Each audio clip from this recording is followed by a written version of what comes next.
warahmatullahi wabarakatuh. Selamat siang, salam sejahtera untuk kita semua. Om Swastiastu, Namo Buddhaya. Perkenalkan, nama saya Afdal Mahatta SHMH. Saya merupakan dosen program studi Hukum Bisnis Universitas Agung Podomoro. Adapun spesialisasi mata kuliah yang saya ampu adalah teori dan praktik perancangan perundang-undangan. Ini merupakan penjabaran dari ilmu perundang-undangan dan praktiknya. Maka kemudian adapun materi yang disampaikan adalah berkenaan dengan landasan filosofis tentang bagaimana membentuk suatu peraturan perundang-undangan yang baik, terus kemudian bicara tentang hierarki peraturan perundang-undangan, bagaimana menyusun suatu naskah akademik, dan bagaimana problematika dalam pembentukan perundang-undangan. Maka kemudian mahasiswa-mahasiswi diharapkan setelah menempuh mata kuliah ini memiliki kemampuan untuk menyusun bagaimana memahami naskah teknis suatu produk peraturan perundang-undangan sehingga mampu mengimplementasikan. Dalam pengajaran, selain mengajarkan, saya juga memberikan best practice berupa tugas kepada mahasiswa berupa UTS maupun UAS untuk membentuk suatu rancangan undang-undang yang kemudian dipresentasikan pada saat perkuliahan sehingga kemudian teman-teman yang lain bisa memahami. Maka kemudian adapun komponen penilaian yang diberikan adalah UTS 30%, UAS 40%, dan keaktifan itu ada 30%. Adapun referensi yang saya gunakan adalah tentu pertama buku dari Prof. Maria Farida, Ilmu Perundang-undangan, terus kemudian ada buku Dr. Ahmad Reddy, Hukum Pembentukan Perundang-undangan, dan tentu landasannya adalah Undang-Undang Nomor 12 Tahun 2011 tentang pembentukan peraturan perundang-undangan maupun turunannya. Nah, itu yang bisa saya sampaikan. Kemudian sebagai bentuk kebaruan, maka kemudian pada saat pertemuan di 14 pertemuan, di satu pertemuan kami mengadakan kunjungan kepada stakeholders baik DPR maupun pemerintah untuk mendapatkan bagaimana proses pembahasan secara langsung suatu pembuatan undang-undang. Kami sudah pernah melakukan kunjungan ke DPR maupun ke Kementerian Sekretariat Negara. Begitu yang bisa saya sampaikan. Sebelum saya menyampaikan video pengajaran yang dilakukan by Zoom, saya akan sampaikan dokumentasi kunjungan kami ke beberapa stakeholders. Selamat menyaksikan video pengajaran Zoom yang dilakukan.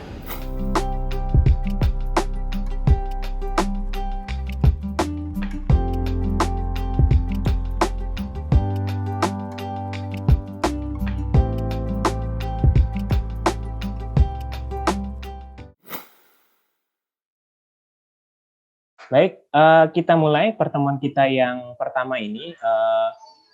Saya akan bicara tentang bagaimana, sebentar ada yang baru masuk, bagaimana proses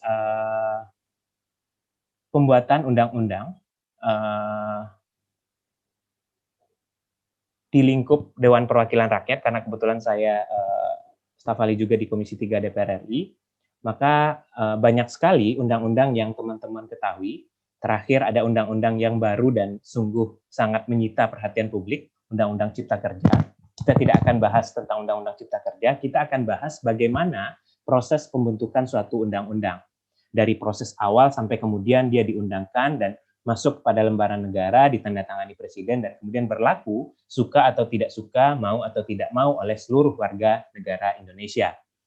Kita mulai. Ya, ini bisa teman-teman lihat bagaimana prosedur pembentukan undang-undang. Dulu sebelum Undang-Undang Dasar diamandemen atau diubah, itu Presiden memiliki kekuasaan penuh untuk membentuk undang-undang.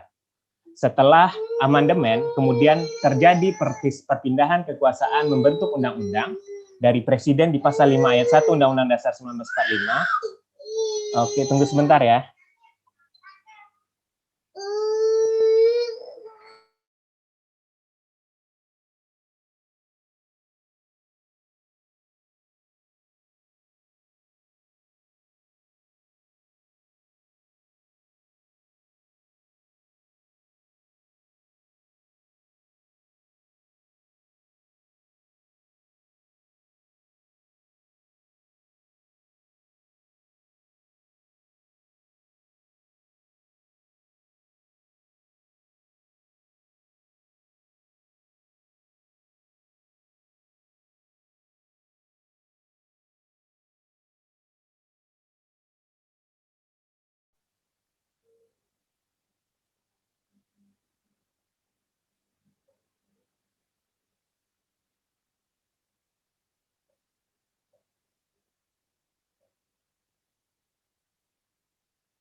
Baik, saya lanjutkan ya. Kedengaran kan suaranya ya? Iya, Pak. Baik. Jadi kalau dulu sebelum Undang-Undang Dasar diamandemen itu kekuasaan membentuk undang-undang ada di Presiden. Setelah Konstitusi amandemen diubah pada tahun 98 sampai 2002, maka terjadi perubahan terhadap Undang-Undang Dasar Negara Republik Indonesia yang mana menggeser kewenangan membentuk undang-undang dari lembaga eksekutif kepada lembaga legislatif. Di sini teman-teman bisa lihat, Presiden hanya mempunyai kewenangan untuk mengajukan rancangan undang-undang kepada DPR, sedangkan kewenangan membentuk undang-undang ada di Dewan Perwakilan Rakyat. Maka kemudian rancangan undang-undang itu boleh diajukan oleh DPR, boleh diajukan oleh Presiden. Maka kemudian undang-undang baik yang diajukan oleh DPR maupun diajukan oleh Presiden wajib dibahas oleh DPR dan Presiden untuk mendapat persetujuan bersama. Jika rancangan undang-undang itu tidak dapat persetujuan bersama, maka rancangan undang-undang itu tidak boleh diajukan lagi dalam persidangan DPR masa itu. Jadi ada pergeseran paradigma di hukum ketatanegaraan kita pasca amandemen konstitusi Undang-Undang Dasar 1945 yang mana awalnya kekuasaan membentuk undang-undang ada di eksekutif atau presiden. Kemudian setelah amandemen itu bergeser kepada DPR sebagai lembaga legislatif atau kewenangan membentuk undang-undang. Kalau ada yang mau ditanyakan silahkan langsung ditanyakan ya. Nah, ini gambarannya bagaimana proses pembentukan undang-undang menurut Undang-Undang Dasar 1945 itu bisa diajukan oleh DPR, DPD pun boleh mengajukan hanya untuk hal-hal yang berkaitan dengan kewenangan yang dimiliki oleh DPD dalam hal bagaimana meningkatkan potensi yang ada di daerah. Ini teman-teman bisa lihat, RUU dibahas bersama Presiden, persetujuan bersama apabila kemudian disetujui maka disahkan menurut pasal 20 ayat 4 Undang-Undang Dasar. Dalam hal RUU tidak disahkan dalam waktu 30 hari, RUU tersebut sah menjadi undang-undang dan wajib diundangkan, nanti akan kita bahas. Ketika tidak ada persetujuan bersama antara DPR dan Presiden dalam proses pembahasan suatu rancangan undang-undang, maka rancangan undang-undang itu tidak boleh diajukan lagi dalam persidangan masa itu. Ya, teman-teman bisa lihat, kewenangan DPR dalam pembentukan undang-undang, akibat beralihnya kekuasaan ini, maka kemudian mendudukkan posisi DPR sebagai lembaga utama pembentuk undang-undang. Sedangkan Presiden tetap memiliki hak membentuk undang-undang, yaitu mengajukan rancangan undang-undang kepada DPR, sekaligus tugas untuk mengesahkan rancangan undang-undang yang telah disetujui bersama untuk menjadi undang-undang. Selain Presiden, berdasarkan putusan MK, maka DPD juga memiliki hak membentuk undang-undang terkait dengan kewenangannya, terkecuali untuk menyetujui RUU dan menjadi undang-undang. Maka DPD punya kewenangan juga untuk membentuk undang-undang, tapi sebatas mengajukan kepada DPR dan membahasnya. Tapi tidak mempunyai kewenangan untuk menyetujui rancangan undang-undang menjadi undang-undang, karena kewenangan itu ada di DPR dan Presiden. DPD berkewenangan untuk misalnya kewenangan untuk mempercepat proses pembangunan di daerah, maka DPD bisa mengajukan rancangan undang-undangnya. Ya, ini teman-teman bisa lihat tentang kedudukan dan fungsi DPR, ada fungsi legislasi, ada fungsi pengawasan, ada fungsi anggaran. Tiga fungsi ini merupakan fungsi yang saling melengkapi satu sama lain, fungsi yang saling mengisi satu sama lain. Ketika fungsi legislasi dijalankan, maka DPR bersama Presiden membahas rancangan undang-undang apa yang dibutuhkan pada tahun itu untuk kemudian menjadi landasan pemerintah melaksanakannya. Contoh, Presiden Jokowi pada bulan Oktober 2019 ketika setelah dia dilantik, maka dia kemudian mewacanakan untuk mempermudah proses perizinan, terus kemudian mempermudah proses-proses bidang perizinan yang lain, maka kemudian Presiden pada saat itu ingin mengajukan rancangan Omnibus Law atau yang dikenal dengan rancangan Undang-Undang Cipta Kerja. Maka dengan fungsi legislasi yang dimiliki oleh DPR, DPR bersama Presiden membahas rancangan Undang-Undang Cipta Kerja tersebut sehingga menjadi sebuah undang-undang. Fungsi pengawasan itu fungsi yang dimiliki oleh DPR dalam rangka mengawasi mitra kerja DPR, yaitu pemerintah dan lembaga-lembaga lain, agar tugas dan fungsi oleh mitra-mitra maupun pemerintah itu sesuai dengan produk undang-undang yang sudah dibuat oleh DPR dan pemerintah. Dan terakhir ada fungsi anggaran, itu untuk kemudian memberikan anggaran persetujuan terhadap program-program kerja yang akan dilaksanakan oleh pemerintah maupun lembaga-lembaga lain yang dibebani berdasarkan APBN sesuai dengan amanah undang-undang. Sampai di sini ada pertanyaan, silakan kalau ada yang mau ditanyakan tentang bagaimana pergeseran kewenangan pembuatan undang-undang yang awalnya dari Presiden, kemudian beralih kepada DPR. Terus kemudian kita berbicara tentang kedudukan dan fungsi DPR, ada fungsi legislasi, ada fungsi pengawasan, dan ada fungsi anggaran. Silakan kalau ada yang mau ditanyakan. Delbert, Clinton, kalau ada yang mau ditanyakan.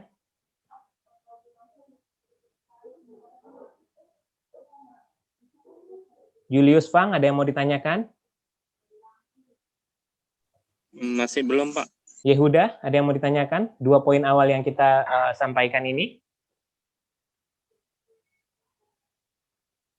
Aman, Pak, aman. Oke, berarti ada 2 poin yang sudah teman-teman berhasil pahami dengan baik. Pertama, ada pergeseran kewenangan pembentukan undang-undang dari yang awalnya berada di tangan Presiden sebelum reformasi. Setelah amandemen konstitusi 98 sampai 2002, kewenangan pembentukan undang-undang bergeser dari Presiden kepada DPR. Itu yang pertama. Yang kedua, tentang kedudukan dan fungsi DPR, ada fungsi legislasi, ada fungsi pengawasan, dan fungsi anggaran.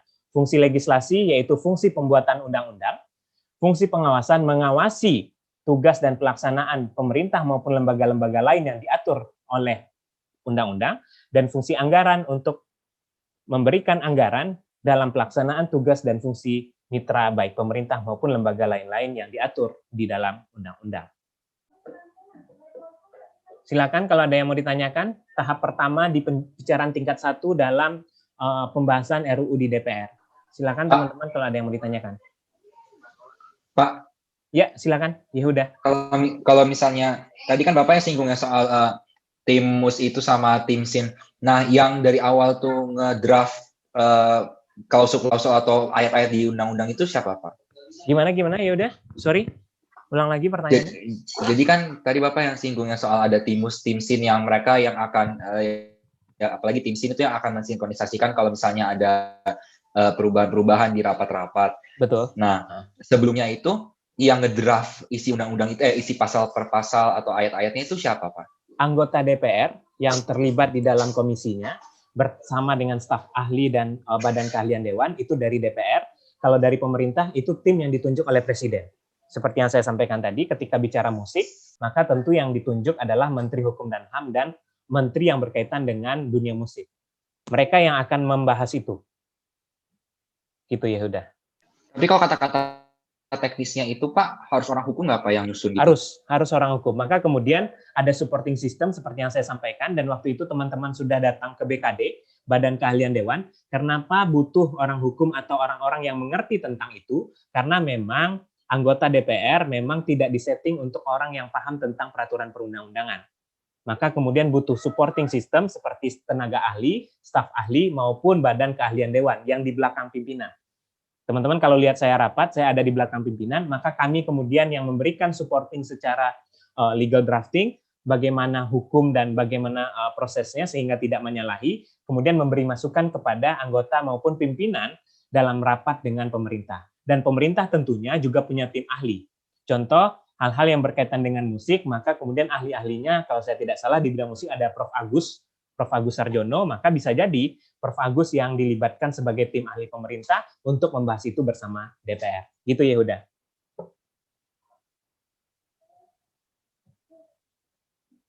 Ada lagi ya udah pertanyaan? Udah, Pak, cukup. Ya, jadi sudah paham ya prosesnya.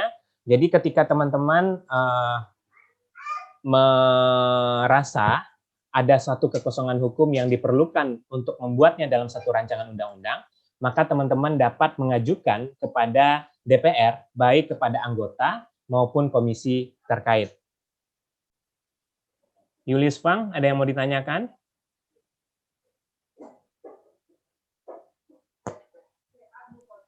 Tidak ada, Pak. Memahami dengan baik? Julius? Iya, Pak. Clinton, ada yang mau tanyain, Clinton? Belum, Pak. Evelyn? Tidak, Pak. Delbert? Cukup jelas, Pak. Oke, Frigia Apriani.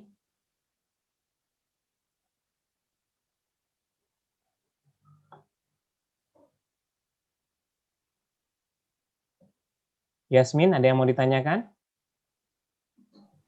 Tidak, Pak. Messi, Tidak, Pak. Merosa? Tidak, Pak. Oke, Putri, ada yang mau ditanyakan? Stevino, Tasya? Atau teman-teman yang Tidak, lain Pak. yang mengikuti perkuliahan ini ada yang mau ditanyakan? Kalau tidak ada, kita review sedikit ya. Semoga teman-teman bisa memahami dengan baik materi yang saya sampaikan. Ada beberapa poin di perkuliahan ini yang bisa teman-teman pahami dengan baik. Yang pertama yaitu adanya pergeseran kekuasaan membentuk undang-undang dari presiden kepada DPR. Kalau sebelum konstitusi diamandemen pada tahun 98 sampai 2002, itu kewenangan membentuk undang-undang ada di tangan presiden. Tapi sepasca amandemen konstitusi, maka kewenangan membentuk undang-undang itu ada kepada DPR. Presiden berhak mengajukan rancangan undang-undang, tapi pembahasan dan pembentukannya oleh DPR. Itu yang pertama. Yang kedua, siapapun kita, masyarakat, itu berhak untuk mengajukan rancangan undang-undang, baik kepada DPR maupun kepada pemerintah. Kalau ingin mengajukan kepada pemerintah, itu ada Direktorat Peraturan Perundang-undangan di Kementerian Hukum dan HAM, teman-teman bisa menyampaikan itu. Kalau di DPR, teman-teman bisa mengajukan baik kepada anggota, baik kepada komisi, baik kepada fraksi. Bagaimana prosesnya? Ketika teman-teman concern terhadap satu hal, maka rancangan undang-undang itu dapat diajukan ke anggota. Ketika DPR merasa bahwa memang itu layak untuk dibahas, maka itu akan masuk ke dalam Prolegnas, Program Legislasi Nasional. Setelah ditetapkan di dalam Program Legislasi Nasional, maka alat kelengkapan dewan terkait akan membahas rancangan undang-undang tersebut. Contoh, ketika kita bahas tentang RUU Musik, maka Komisi 10 akan membahas itu bersama dengan Badan Keahlian Dewan untuk menyiapkan rancangan undang-undang dan naskah akademiknya. Ketika rancangan undang-undang dan naskah akademiknya sudah jadi, maka kemudian diharmonisasi di Badan Legislasi untuk penyempurnaan apakah bertentangan dengan undang-undang yang existing atau penulisan-penulisan yang harus diperbaiki. Setelah harmonisasi selesai, maka kemudian dia menjadi RUU inisiatif DPR melalui sidang paripurna. DPR kemudian menyampaikan itu kepada Presiden, Presiden kemudian menerbitkan surat Presiden untuk menunjuk menteri-menteri yang akan ditugasi untuk membahas rancangan undang-undang tersebut. Contoh, ketika kita membahas RUU Musik, maka Presiden akan menunjuk Menteri Hukum dan HAM dan menteri terkait tentang permusikan. Surat itu sampai kepada DPR, kemudian pimpinan DPR menunjuk alat kelengkapan dewan untuk membahas RUU terkait. Contoh, ketika RUU-nya adalah RUU Musik, maka Komisi 10 yang akan bahas. Ketika RUU-nya berkaitan dengan hukum pidana perdata, maka kemudian Komisi 3 yang akan bahas. Khusus kemarin tentang RUU Omnibus Cipta Kerja, karena cakupannya lintas komisi, maka waktu itu dibahas di Balek atau Badan Legislasi. Maka kemudian mitra Komisi 10, Komisi 3 atau Balek, setelah mendapat penugasan untuk membahas RUU tersebut, maka yang pertama kali dilakukan adalah raker atau rapat kerja dengan menteri terkait. Menteri akan menyampaikan apa arahan Presiden dan apa daftar inventarisasi masalah yang dilakukan untuk membahas RUU tersebut. Nah, kemudian alat kelengkapan dewan terkait akan membentuk panja, panitia kerja, untuk membahas substansi-substansi yang dipermasalahkan dalam pembahasan RUU tersebut. Terus kemudian setelah selesai pembahasan di dalam RUU tersebut, maka kemudian masuk ke dalam tim MUS dan tim SIN, tim perumus dan tim sinkronisasi. Setelah masuk ke tim MUS, tim SIN, maka kemudian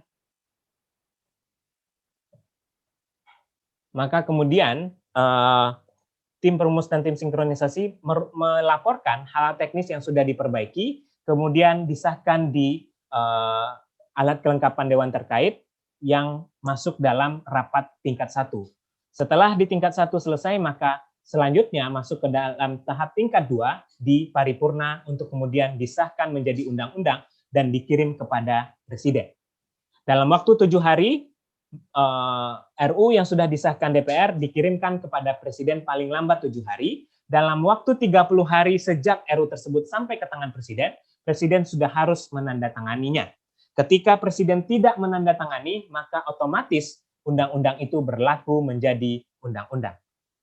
Tugas teman-teman adalah apa contoh RUU yang kemudian sudah menjadi undang-undang tapi tidak ditandatangani oleh Presiden. Ada pertanyaan teman-teman?